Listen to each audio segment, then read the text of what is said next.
Hey there, Taurus! Welcome back dito sa ating channel at hi sa ating mga new viewers. Ako po si Yan tuloy po dito at sa ating mga returning buyers. Thank you sa inyong walang sawang pagtambay. And let's check yung inyong mga messages, but before that, please be advised na wala tayong gender dito. So, babae, lalaki, LGBT, lahat po welcome. Pwede rin pong i-switch yung mga roles dahil possible talaga magkapalit-palit kasi sa itong general reading. And at the end of the day, lahat po kayo ay may free will na free nyo pong i-claim yung mga messages kung nag-resonate for you guys at gawin itong guidance or not. At kung hindi pa po ninyo knows, meron pa po tayong other channel kung saan nag-upload tayo ng collective readings for all signs. Ang link niyan ay inilagay ko sa description box ng reading na ito. So if interesado, i-click lang yung link na yan at mariredirect na rin kayo dun sa ating other channel. At kung may cross-watchers dito si Taurus, welcome ka rin. At kung merong Taurus placement sa kanilang natal or birth chart, welcome din kayo. So let's go ahead and check these messages right here for Taurus. Archangel Michael, thank you so much. Together with the angel guides, can we get messages right here for Taurus, please? What this Taurus needs to know? Can you please show me? Taurus. Messages for Taurus, please. What this Taurus needs to know? Can you please show me?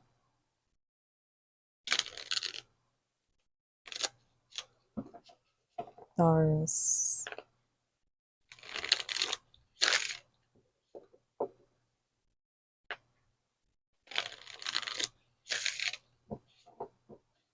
Okay, so let's go ahead and check this mga mensahe para sa'yo, guys. So you do have here the energy of Six of Coins. We also have here this Nine of Wands energy. Nandito din ang Knight of Wands, Five of Cups, Nine of Coins. We also have here this the Ten of Wands, but I was about to say the Nine of Wands energy. Okay, but it's also here. We have here the bottom of the deck, Four of Coins. We also have here this Ace of Pentacles and the Eight of Wands energy.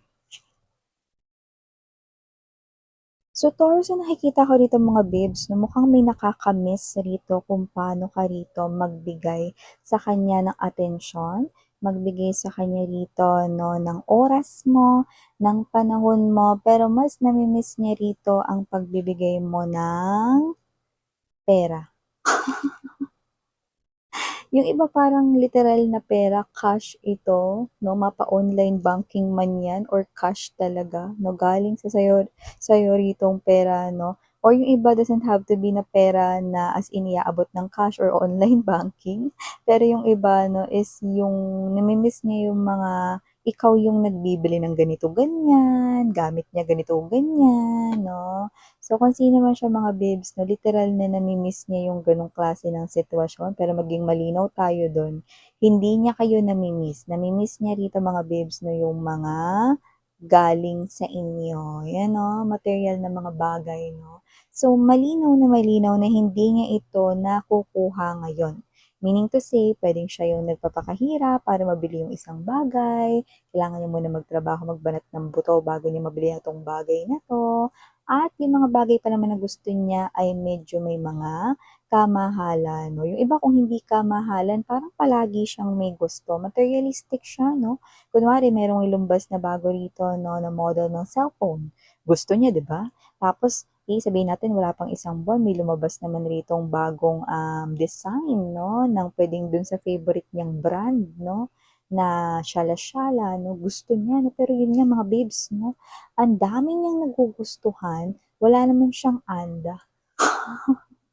Wala naman siyang pambili rito, no, pero dati, no, ng mga panahon na kayo ay may connection pa, okay, ang bilis lang niya yun, no, nakukuha niya na agad yun, no, nakukuha niya daw yun tuwing may birthday siya or tuwing kahit walang okasyon, no, basta meron siyang magustuhan, binibigay mo yun. Okay, kusa mo yung binibigay kahit na minsan, no, sinasadya niyang iparinig sa'yo na gusto ko nito, babe, blah, blah, blah, no, so, namimiss niya po yun, no, yung ganong klase ng energy, no. Ngayon, nakikita ko rito mga babes, no, na pag may binibili siya, no, tagtipid siya.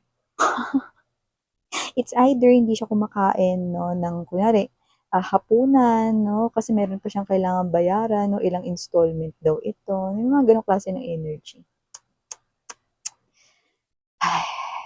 Yan, ang kailangan niyang matutunan ay ang financial management at sana mas maintindihan niya ano ba ang dapat na unahin, mga needs or wants ba. Lalo na kung hindi naman siya yung tipo ng energy na ang kita niya, alam mo na, hindi pang CEO ng kumpanya 'no or hindi pang malakasan dito 'no. So, sorry na lang siya dahil hindi siya ang apo ni Bill Gates. So, maliban diyan, Taurus, nakakatanong tayo ng energy rito, no? Na posibleng with this Nine of Wands energy to the Nine of Coins, nakikita ko dito parang may inaalala kayo na baka kayo rito ay maungusan ng isang person sa inyo ritong kaperahan. So, hindi ko naman nakikita na nakikipagkompetensya kayo sa kanya, pero gusto ko lang ipaalam sa inyo na ikaw, sa inyong pamilya, no, or sa inyo rito, no, na buong mag-anak, ang pinakamalaki yung kita sa lahat, no. Kung si Snow White ang pinakamaganda sa lahat, no, mga babes, no, dito, okay, kayo pa rin ang pinaka-successful sa inyong angkan. Okay, no need to worry, no? Yung iba puwedeng may wini-worry kayo rito na baka mas maging angat yung yung inyo ritong kamag-anak or kapamilya, no, in terms of their kita, no? So, hindi ko naman nakikita that you're a bad person right here. Maybe this is you na parang may energy ko kasi na parang kahit na may umangat dito, hindi pa rin sila magkukusa na mag-step forward para tulungan ka no, sa pag-provide rito ng pangangailangan ng family ninyo. No? Kumbaga parang may pagka-selfishness kasi, no? Yung nakikita mo rito, nakatangian ng kung sino man yung tinutukoy mo rito. No? So, however, wala ka dapat ikaw worry kasi hindi ka pa rin malalamangan nun. Ikaw pa rin ang pinakaangat, no? Dito. And, yung iba naman, doesn't have to be na ganun yung scenario, pero possible rin na meron pa tayong ibang anggulong nakikita rito.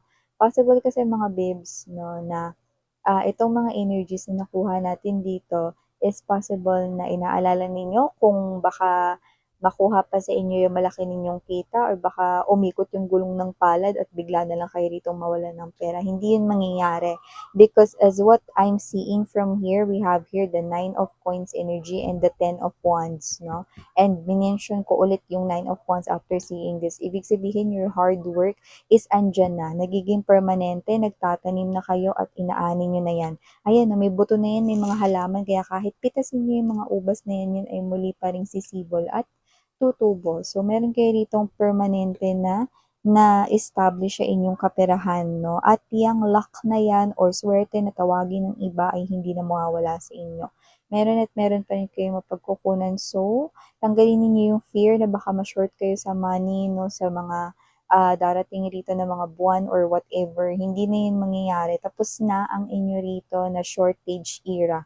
Noon-noon pa yun. Yung iba, nakita ko na talagang 10 years ago, 5 years ago, talagang dumanas kayo ng shortage of finances. Tapos nakabangon kayo, no? And now, ang ganda na ng life ninyo. Plus kayo pa yung isa sa pinakamalaki talaga yung sahod dyan sa pamilya ninyo. No, ang ganda. No, hindi na yun mawawala sa inyo mga babes. Basta tuloy-tuloy lang talaga rito yung pagbibigay ninyo ng effort at dedication. No? And syempre, gratitude. Magpasalamat pa rin kayo araw-araw no, sa inyo rito ng mga natatanggap na mga biyaya. Yan. So, maliban dyan, Taurus, nakita rin tayo ng energy rito, na posibleng may dumating sa buhay ninyo, okay, at ito ay mukhang dumating na sa iba sa inyo, at yung iba ay parating pa lang. Mabilis na siyang darating dito, at kung sino siya makatutulong siya rito upang matapos mo ang iyo ritong mga pinoproblema. Pwedeng ito ay partner sa negosyo, pwede rin naman na bagong kasamahan sa trabaho. Isang responsableng tao ang nakikita ko na magiging kakampi at suporta mo, no? So, pwede mo siyang idagdag rito sa inyong soul tribe, sa inyong circle of friends. Yan. Makakatanggap rin ng balita tungkol rito, no? Sa iyo ritong gustong protektahan, pwedeng properties. Yung iba, pwedeng yan ay post-mail ninyo matatanggap, no? Or whatever, no? So, yun man ay may kinalaman sa legalities, no? Good news tayo dyan. So, nakikita ko, no, na meron kayo diyang marireceive. Ano man yung inaasahan nyo patungkol dyan. Iba naman, etong good news na to ay ang opportunity na ayaw ninyong bitawan or bitiwan. So, possible na makakatanggap ka diyan ng agreement or something to do with, yes, yung answer ng kung ano man yung tanong mo diyan. So, kung kayo are waiting dito 'no, related sa inyong career, job, or whatever 'no, it's a yes. Yung iba hindi yan postmail, possible na yan ay phone call. But definitely makakatanggap ka ng good news because the Ace of Pentacles, yun ang promise niya dito. Okay? So, meron din ako nakikita rito, no, na mag-ingat dahil meron tayong nakikita rito na posibleng meron kayong bagong makilala at siya ay fake new love.